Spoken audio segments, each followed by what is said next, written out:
Assalamualaikum warahmatullahi wabarakatuh. Selamat berjumpa teman-teman semua.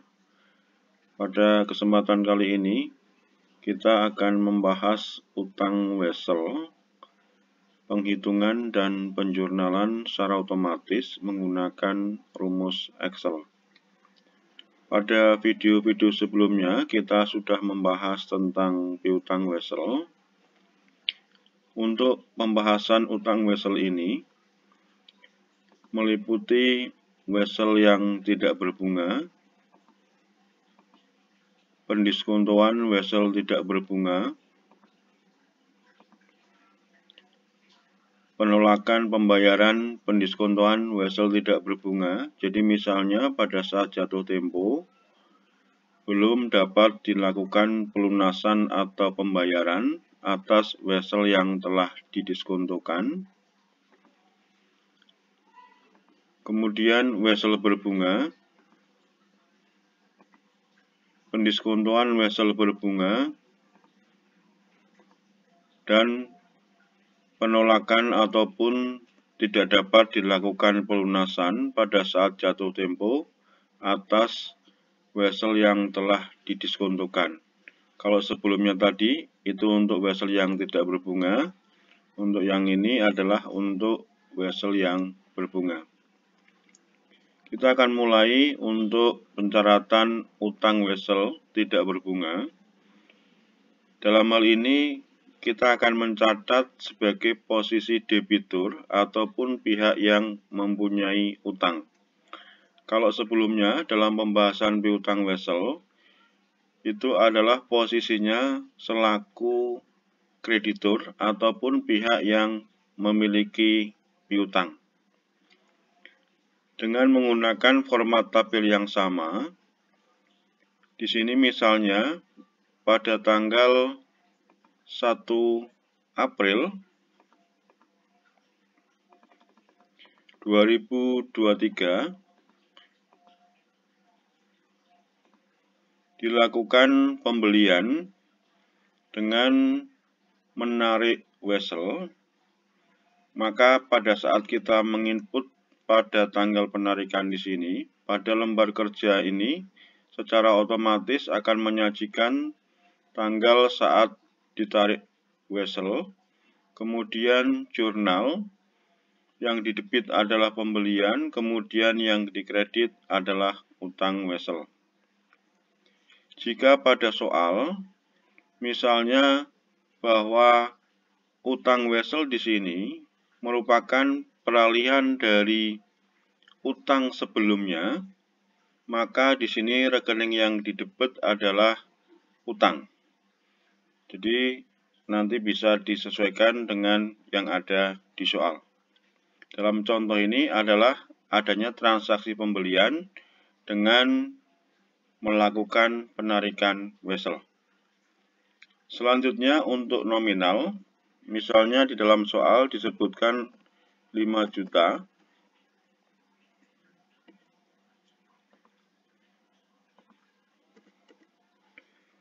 Maka di sini pada penjurnalan untuk nilai terisi nilai nominal yaitu 5 juta. Kemudian dalam penghitungan juga secara otomatis memunculkan nominal wesel senilai 5 juta. Selanjutnya, misalnya di dalam soal disebutkan untuk periode ataupun umur wesel 3 bulan, kita isi 3 bulan di sini. Secara otomatis untuk penjurnalan disajikan pada tanggal 1 Juli 2023 utang wesel debit dan kredit kas masing-masing senilai 5 juta. Di sini pada saat penginputan umur wesel, maka langsung dapat diketahui kapan tanggal jatuh tempo, yaitu tanggal 1 Juli 2023. Karena di sini yang kita bahas adalah untuk jenis wesel yang tidak berbunga, maka dalam penghitungan nilai jatuh tempo ini sama dengan nilai nominal. Demikian juga pada saat pembayaran, kas yang dibayar, maka nilainya adalah senilai jatuh tempo ataupun senilai nominal wesel. Selanjutnya misalnya untuk wesel yang tidak berbunga ini, pada pembahasan berikutnya, dilakukan pendiskontoan. Misal, tanggal 1 Mei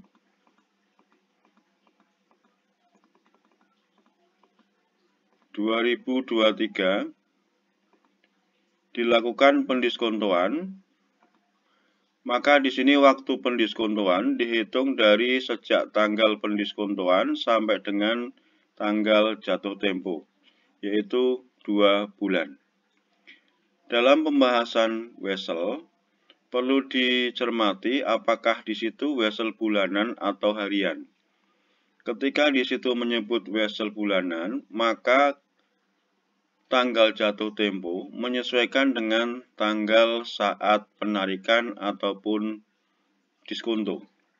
Misalnya di sini tanggal penarikan 1 April, umur weselnya adalah 3 bulan, maka di sini akan jatuh tempo tanggalnya tanggal 1 pada bulan Juli 2023.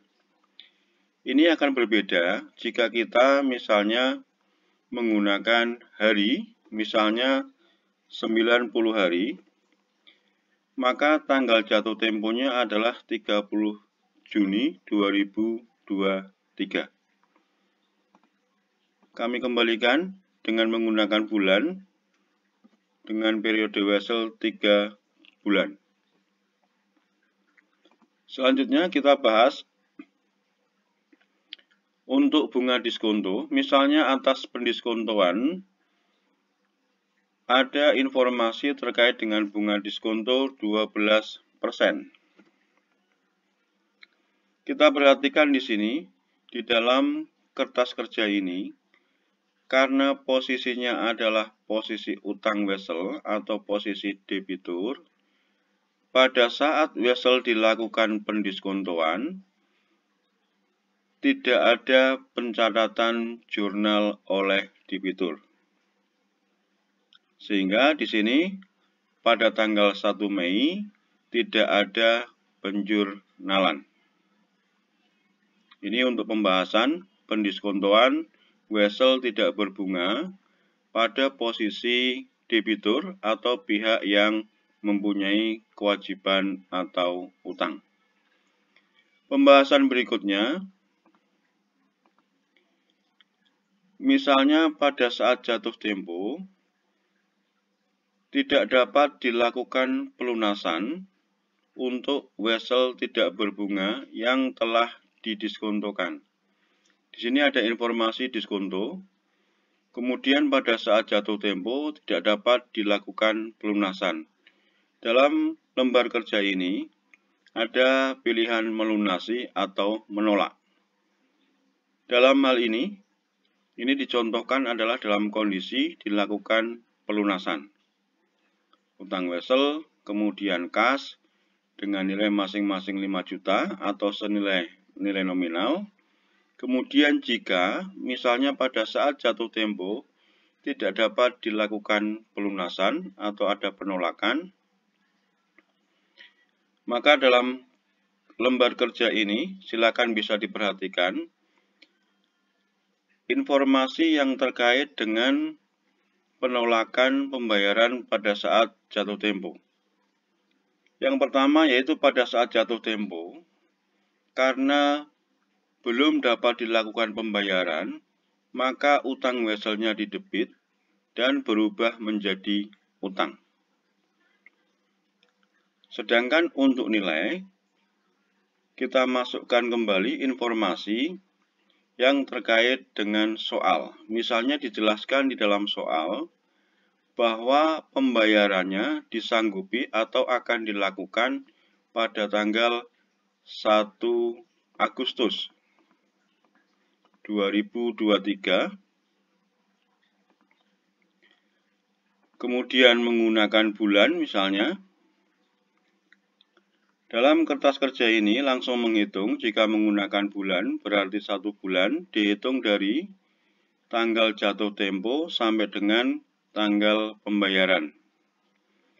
Selanjutnya diketahui informasi bahwa atas tidak dapat dilunasinya utang wesel pada saat jatuh tempo, pihak yang menerima pendiskontoan menambahkan biaya penagihan misalnya 50.000.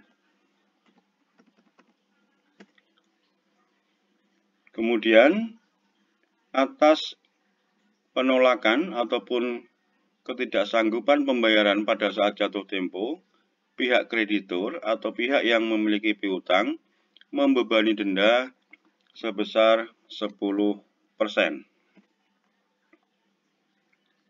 Ini sebagai misal informasi yang ada di soal.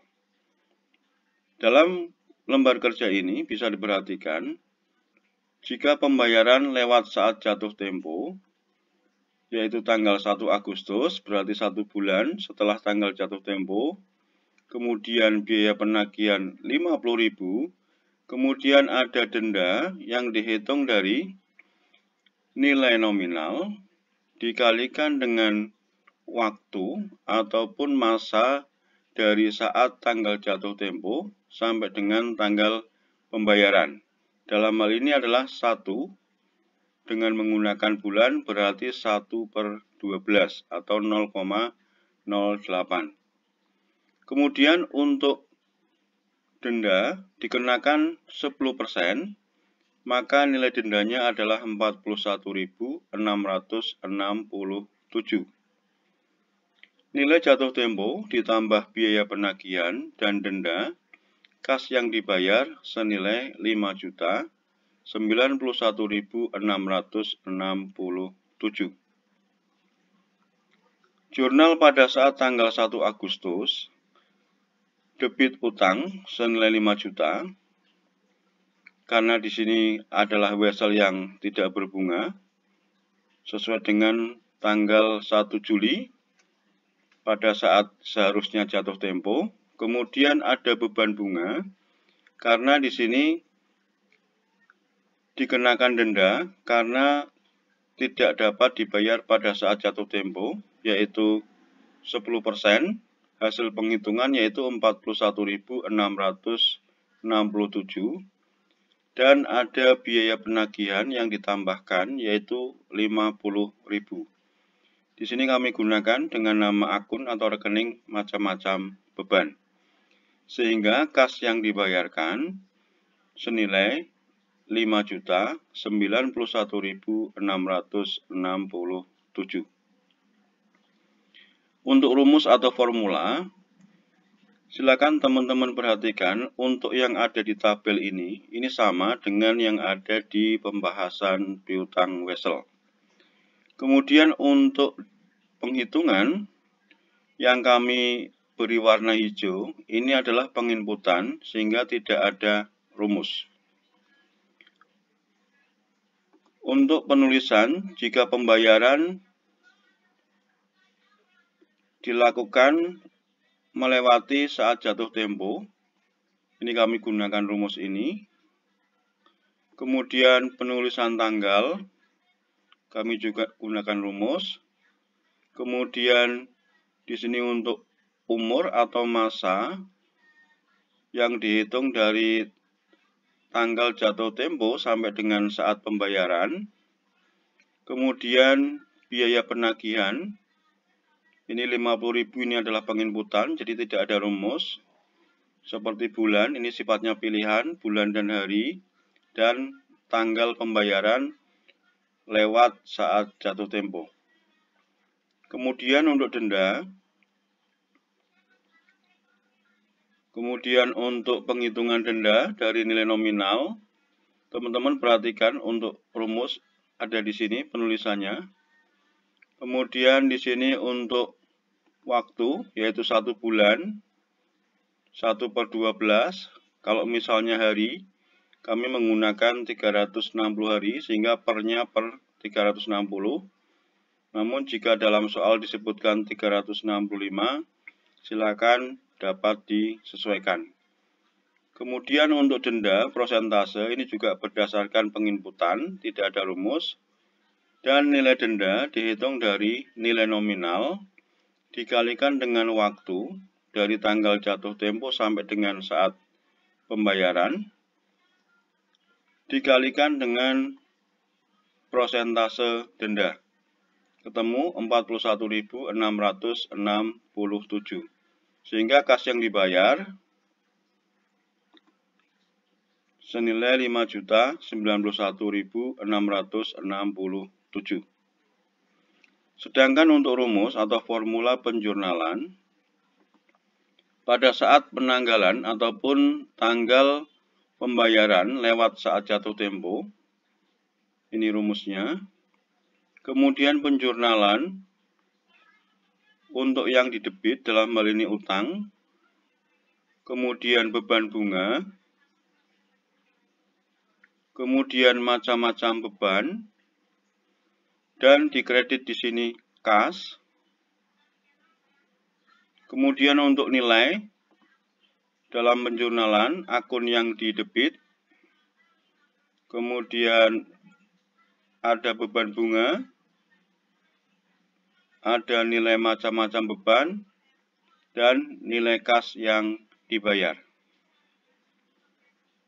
Di sini juga akan menyesuaikan dengan kondisi soal. Misalnya di denda tidak ada prosentase denda, ini kita hapus. Maka jurnal dan penghitungannya juga akan menyesuaikan. Kami kembalikan tadi 10%. Misalnya tidak ada biaya penagihan. Di sini juga jurnalnya otomatis menyesuaikan. Jadi selain rumus-rumus tadi yang ada di sini,